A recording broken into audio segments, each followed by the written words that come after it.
The Polar Bear Explorers Club, Chapter 7. The next couple of days on the bold adventurer seemed to race by in a flash. As soon as the ship set sail, Felix was crippled with seasickness once again, leaving Stella more or less to her own devices. She spent a fair amount of time with Shay, helping him to look after the wolves, yaks and unicorns, or watching him practice with his boomerang, a fantastic object that Stella coveted most ardently. Shay would stand on deck, Koa at his heels, and throw it out to sea, and somehow it always came back to his waiting hand. Stella asked if she could try, but Shay told her apologetically that it took a lot of practice to get it right. And if she were to throw it away from the ship, the odds were that it would fall into the waves and never be seen again. On the morning of the third day, Felix was finally well enough to get out of bed without being in immediate danger of needing a bucket. "What have you been up to these last couple of days?" he quizzed Stella while standing in front of the mirror to straighten his bow tie. "I've hardly seen you." "Well, you could hardly expect me to sit around listening to you groaning all day," she replied. "It would be enough to drive anyone around the twist." "Be that as it may," Felix replied, "you might have checked in with me from time to time." "I did check in, but every time I came back you were asleep or in the bathroom or lying with your head under the pillow making that moaning sound." Felix bent down to rummage under the bed for his missing shoe, and Stella distinctly heard him mutter something about travelling by dirigible next time. "I've always wanted to travel by dirigible," Stella said. "Here it is." Felix straightened up with missing shoe. "Come on, let's go and have some breakfast." Stella didn't see her friend Beanie until a few days into the voyage, when his uncle finally forced him to take her break from reading and made him go up on deck for some fresh air. Beanie was studying to be a medic and was so intensely interested in the subject that he could easily sit and read one of his textbooks for hours and hours. His uncle, Professor Benedict Boscombe Smith, wasn't too keen on reading, however, and felt that the best way to learn was by doing, even if you weren't completely sure what you were doing, what you're actually supposed to be doing. He was a booming, boisterous man who unfortunately seemed to expect everyone else to be as booming and boisterous as he was. Stella had once heard him complaining about his nephew on a visit to Felix. "He's just not like other children," he'd said. "He won't let anyone hug him, not even his mother. No doubt it's the elf blood in him, giving him all these strange ideas and fancies and whimsies. You saw the way he fussed over those carrots at the dinner table, lining them up in size order before he ate them. It's not normal."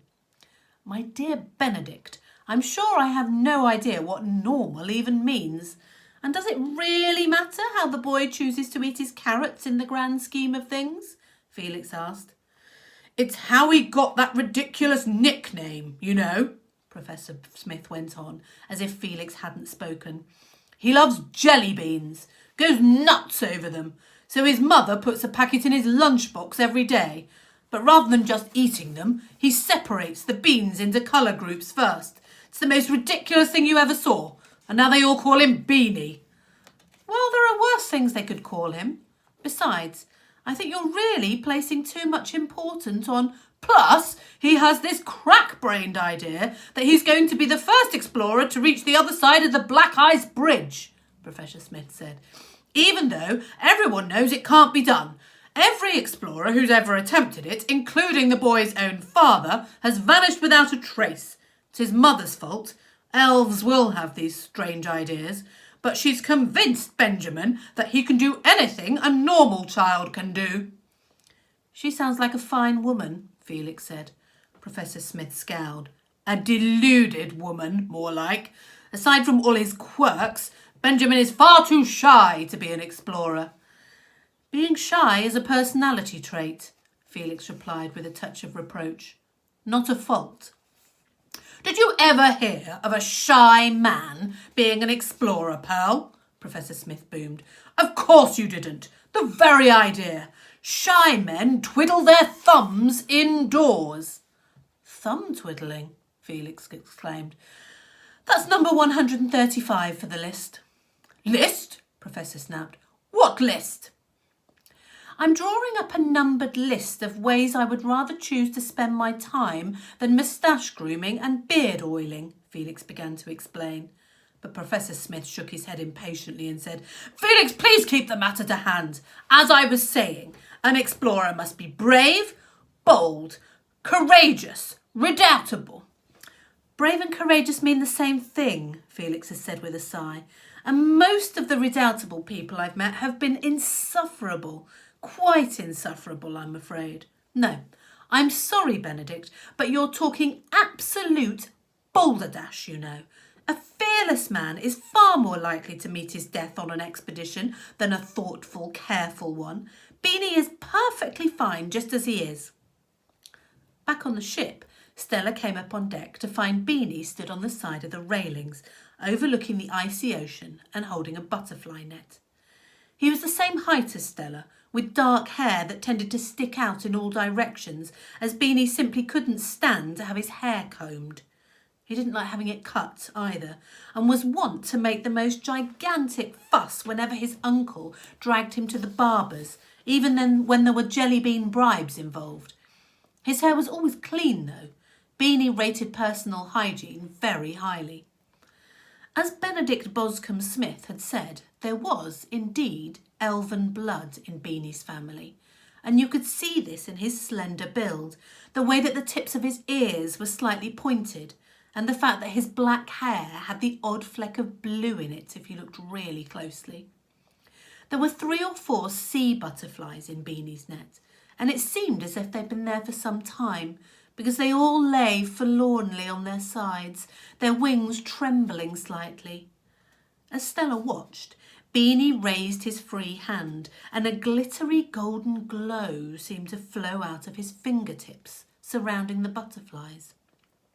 The next moment they were fluttering about, their salt-tipped green wings sparkled in the sunshine. Beanie opened the net and released them, watching as they flew out across the water, dancing amongst the flecks of foam and sea spray. Stella had first become aware of Beanie's healing ability when they'd attempted to climb the bagel tree in the garden, as the poppy seed ones only grew right at the very top, only for Stella to fall and scrape her elbow. The sight of blood instantly made her feel a little queasy, but Beanie dropped out of the tree beside her, took her arm gently in his hand, the first time he'd ever touched her, and made that warm golden light shine from his fingers. Stella had gasped, delighted by her friend's magical power, and the next moment there was no cut on her arm at all. "Hi, Beanie," Stella said, joining him at the rails. She gestured at the butterfly net still clutched in his hand. "Will your uncle be terribly cross when he finds them gone?" "I expect so, but he got the killing jar out this morning," her friend replied. "I had to do something." Stella was glad that Beanie had saved the butterflies, and she would have liked to give him a hug, only she knew that he would hate it, so instead she gave him a gentle pat on the back and suggested that they build a family of snow penguins up on deck. The sea was as flat as a mill pond today, but it had snowed during the night, and there was plenty to spare for sculpting penguins. "I'm glad you're here," Beanie said as they walked across the frozen deck. "It's bound to make the expedition easier." Stella noticed that he'd taken a little wooden carving of a narwhal from his pocket and was fiddling with it anxiously. "Oh, you bought Aubrey," she said. She wasn't surprised. Beanie's father had carved him the narwhal after seeing the strange animals, half seal, half unicorn, on his final expedition to the Black Ice Bridge. The bridge itself was a monstrously huge structure that stretched out over the sea and disappeared into freezing fog. No one knew how it came to be there or where it led to, although many explorers had attempted to cross it. 8 years ago, Beanie's father had set off on an expedition over the bridge and had not come back. They'd never found out what happened to him, and Stella understood that the not knowing haunted Beanie more than anything. His father had just gone. And so had the rest of his team. Perhaps they'd frozen on the ice, or run out of food and starved, or been gobbled up by an enormous snow monster, or reached the end of the bridge and found something terrible on the other side. The rescue party that went after them discovered the remains of their camp, the tents frozen and abandoned. There was no sign of any of the explorers, although they had found Beanie's father's bag, which included the carved narwhal and also his journal. Several of the entries mentioned the fact that he was carving the animal as a gift for his son, Benjamin. It had quickly become Beanie's most precious possession, and he fiddled with it whenever he was feeling anxious, which was most of the time. It probably didn't help that he knew far too much about the various ways explorers could perish or injure themselves. He'd become a bit obsessed with the topic since his father disappeared. He also, unfortunately, seemed to have an endless ability to recall gruesome facts, figures and numbers. On their first day at school, Beanie had walked right up to Stella and said, "You can die from eating too many eels, you know." "Oh," Stella had said. "Can you?" Beanie had nodded. "Yes, Dr. Winston Wallaby Scott from the Ocean Squid Explorers Club died 31 years ago after feasting on eels at Salty Ridge Harbour.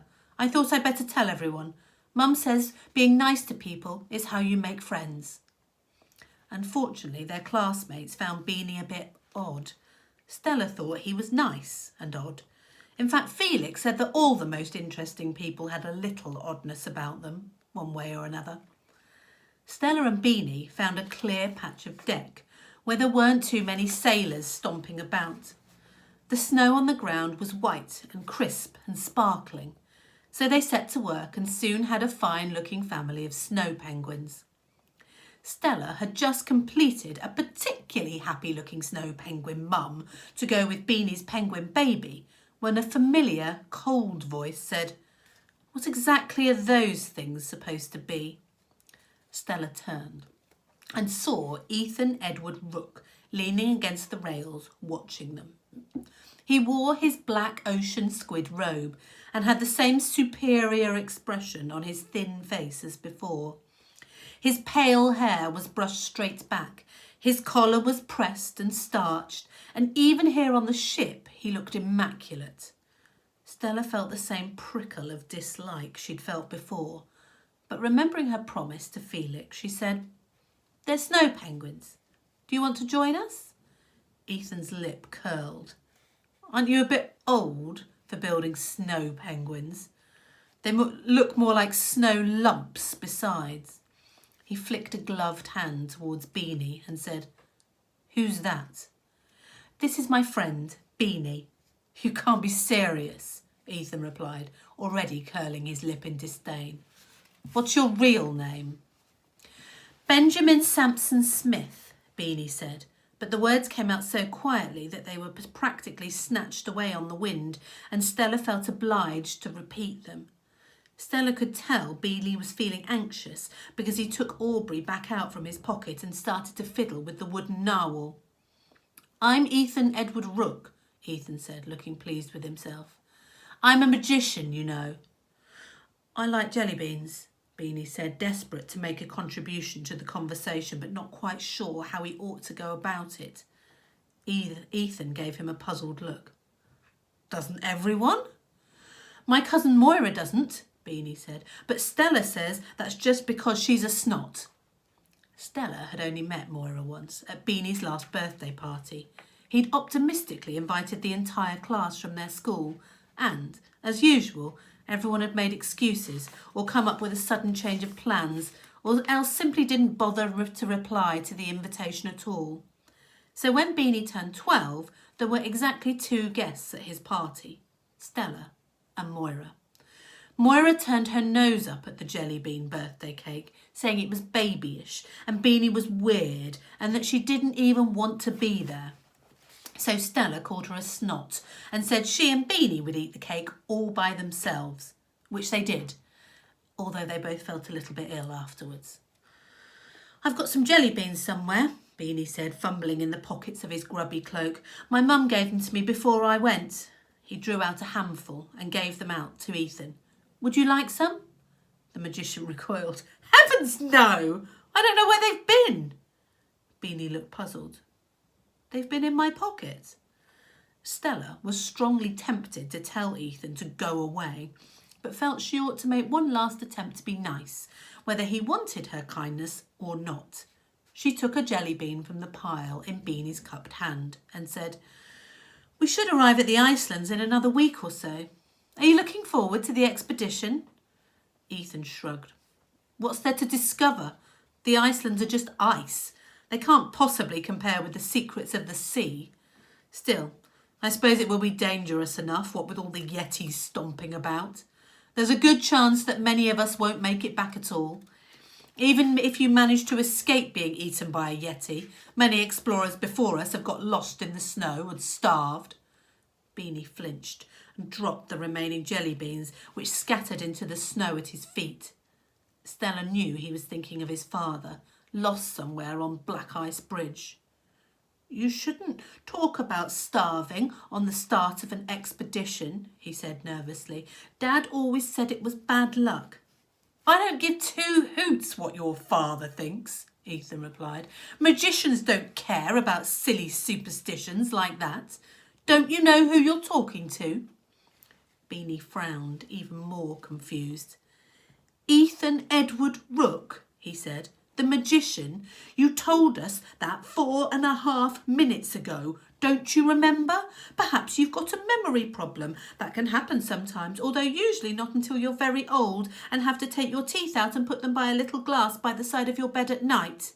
He looked at Ethan and said, Do you have to take your teeth out and put them in a glass by the side of your bed at night? Because I might be able to help you with that. I'm training to be a medic, you see.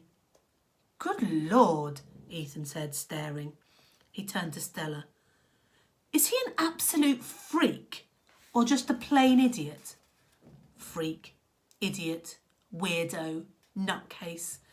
Beanie had been called all of these things and worse at school, and it never failed to make Stella absolutely hot blood furious. Beanie was easily the cleverest child in their class, probably in the entire school, as well as one of the kindest people Stella knew.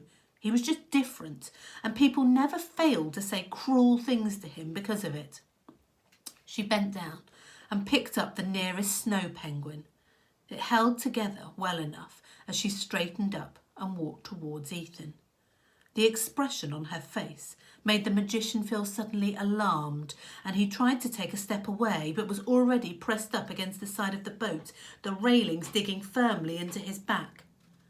What are you going to do with that? He demanded. Stella responded by dumping the snow penguin on his head. It broke apart in a most satisfying way, and Ethan yelled as great clumps of ice slid down the back of his collar and soaked his hair. Stella saw, with immense satisfaction, that he didn't look anywhere near as immaculate, with white snow streaking his black robe and icy water running down his face. I don't care what Felix says, Stella said, poking him hard in his thin chest. You're no good, and I don't like you.